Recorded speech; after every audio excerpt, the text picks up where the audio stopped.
محنت کر رہے ہیں اور مجھے پتہ ہے کہ حالات کو بدلنا ہے.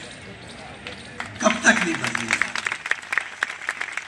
ہم نے تو دیکھ لیا, اتار چڑھاؤ بھی دیکھ لیا, ماشاء اللہ بھی دیکھ لیا. میری ہر فوجی سے لڑائی بھی ہوتی تھی. پتہ نہیں جیل نہیں گیا میں, جیل نہیں گیا. ایک وقت تو مجھے کہنا پڑا ضیاء الحق سے کہ آپ مجھے جیل میں ڈال دیں تو کم سے کم میں محفوظ تو رہوں گا. تو مگر یہ کہ آپ دیکھیں 34 برس فوج رول کیا, فوج نے 71 برسوں میں سے. مگر ہم خود بلاتے تھے فوج کو کہ آ جائیں, حالات ایسے کر دیتے. اب لوگ بہت خوش ہیں, فلمیں بہت اچھی بن رہی ہیں. جوانی پھر نہیں آنی میرے ہی پروڈکشن ہے, میرے چینل کی. مگر یہ دوائیوں والوں نے ایسی دوائیاں نکال دی کہ جاتی نہیں.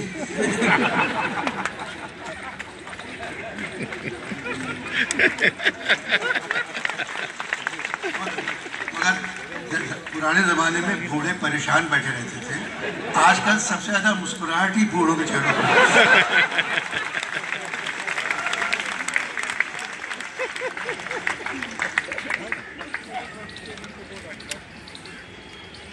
دیکھیے بس تک ہے.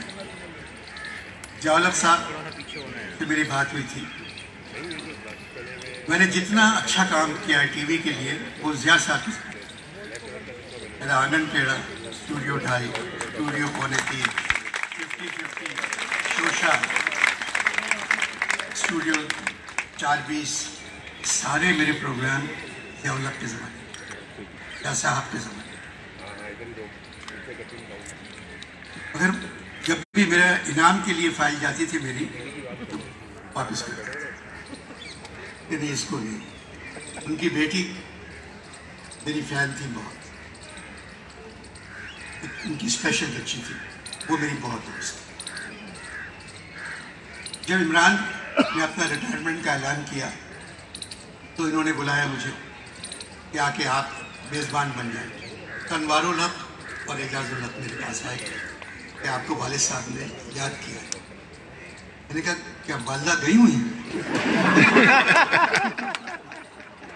آپ نے, آپ کی تو اردو اچھی ہے. ہاں نہیں, یاد کیا کہ مطلب ہے آپ کو بلایا ہے. تو اچھا میں جاتا ہوں. تو میں گیا تو انہوں نے کہا کہ عمران ریٹائر ہو گئے, میں ایک ٹریبیوٹ دینا چاہتا ہوں اور گولڈ میڈل دینا, تو آپ میزبانی کریں. 35,000 آدمی اور 70 فٹ اونچا اسٹیج, سیڑھیاں بنی. تو ضیاء الحق صاحب نے مجھے ایک دن پہلے بلایا اور کہا کہ 10 بجے مجھے فرانس کے سفیر کے یہاں جانا ہے, تو آپ پورا پروگرام جو میرا میڈل دینا وغیرہ ہے وہ 10 بجے ختم کر دیں, میں چلا جاؤں, اس کے بعد آپ پروگرام چلیں. اب پروگرام شروع کیا. میں نے کہا 1971 ہمارے لیے اچھا نہیں تھا, آدھا ملک ٹوٹ گیا. ہم لوگ پریشان بیٹھے تھے, کچھ سمجھ میں نہیں آ رہا تھا کہ کیا ہو گیا. آدھا ملک کھو دیا ہم نے. مگر پھر ہم نے ٹیلی ویژن پر ایک نوجوان کو بھاگتے دیکھا جس کو قمیض کے بٹن بند کرنا بھی نہیں آتے تھے, اور وہ اتنا اچھا بھاگا کہ ہم کچھ تھوڑا بہت اپنا غم بھول گئے کہ ہم نے کیا کھویا ہے, کیونکہ ہم نے عمران کو پا لیا تھا. 71 میں عمران نے اپنا کریئر کیا اور ضیاء الحق صاحب عمران کپتان ہے, اس کے باوجود ریٹائرمنٹ کا اعلان کر رہا ہے.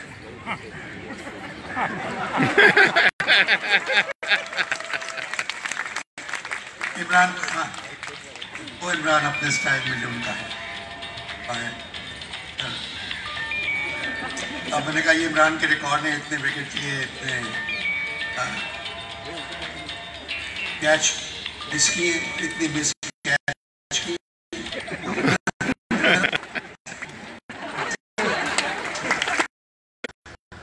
اور آتے ہی انہوں نے عمران کے سیدھے گال اور الٹے گال پہ پیار کیا.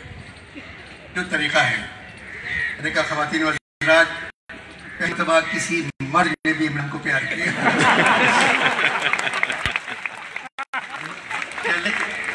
کیا کہا آپ نے؟ میں نے کہا سر آپ اپنا کام کریں. ایسے ہی کہہ دیا غلطی ہوگی. اس کے بعد انہوں نے مسجد وغیرہ پہچانا. اب کھڑی ان کے بیٹے اشارہ کر رہے ہیں مائنڈ اپ کریں ابا کے لیے کہتے کہ جانا ہے. میں بولتا گیا 11 بج گئے 12 بج گئے 1 بج گیا 2 بج گئے اور ضیاء صاحب بیٹھے. جب 3 بجے پروگرام ختم ہوا تو میں گیا. 3:30 بجے دونوں بیٹے آئے کہ آپ کو بلایا ہے. میں نے کہا میں میرے بھائی سندھ کے انفارمیشن سیکرٹری تھے احمد مقصود بھائی. تو میں نے احمد بھائی کو فون کیا 3:30 بجے رات کے. احمد بھائی مجھے 3:30 بجے صدر صاحب بلا رہے ہیں. بولے تم نے ڈن اینی تھنگ؟ میں کہا نتھنگ. بولے پھر you have to go it's protocol. تو میں نے کہا اچھا. اب میں گاڑی میں بیٹھ گیا. اس میں وائرلیس لگا ہوا ہے. چکلالہ سے گاڑی یہاں گئے ادھر گئے. پریزیڈنٹ ہاؤس میں گئی تو ضیاء صاحب وہی کپڑے پہنے.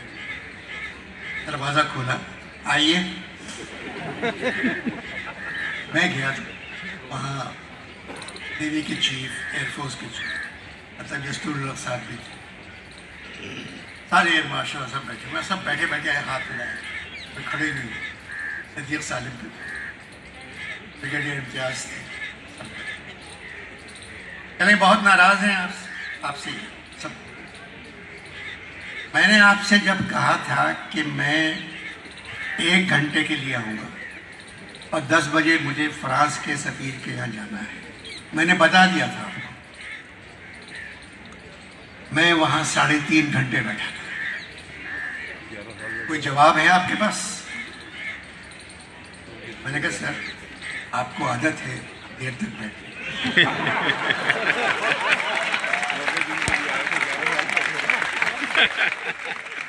کہنے لگے کیا مطلب؟ میں نے کہا 90 دن کے لیے آئے تھے 7 سال ہو گئے سر. اگر گھنٹے کے لیے آئے تھے 3 گھنٹے بیٹھتے کیا پرابلم ہو گیا سر؟ تو میرے کندھے پہ ہاتھ رکھ کے سب سے کہہ رہے ہیں آپ میں سے کسی نے 15 منٹ مطلب پہلے ختم کر دوں یا ہیں؟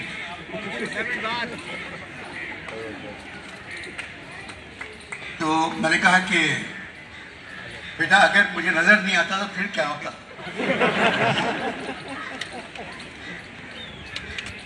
میں نے کہا کہ آپ کو تو عادت ہے. اتنی بری بات کیا ہے؟ کہنے لگے آپ میں سے کسی کی ہمت ہے یہ کہنے کی؟ تو میں انور مقصود کی اس لیے بات مانتا ہوں کہ یہ بول دیتا ہے. مگر انور مقصود اگر آج اس ملک کا صدر کوئی اور ہوتا تو تم نہیں ہوتے اور تمہاری جگہ کوئی اور میزبان ہوتا تو وہ بھی نہیں ہوتا. میں نے کہا سر آپ لوگ رہیں میں چلا جاتا. کہتے نہیں ہم بھی رہنا چاہتے ہیں اور تم بھی رہو. میں نے کہا سر پھر تو نور جہاں کا گانا ہو جائے گا. میں نے کیا؟ میں نے کہا ان راہوں پہ جیتے جی ہم ساتھ چل نہیں سکتے. تو کہتے کہ نہیں. پھر ایک بریگیڈیئر امتیاز اٹھے. انہوں نے میرا گریبان پکڑا اور یوں کر کے میرا بٹن ٹوٹ گیا جیکٹ کا. کہنے لگے ہم آپ کو بلاتے ہیں سرکاری فنکشن میں اور آپ بارڈر کراس کر جاتے ہیں. میں نے کہا بریگیڈیئر صاحب ہارنا ہے. بارڈر کراس کرنے کی تنخواہ آپ کو ملتی ہے. جب آپ سے نہیں ہوتا تو میں کرتا.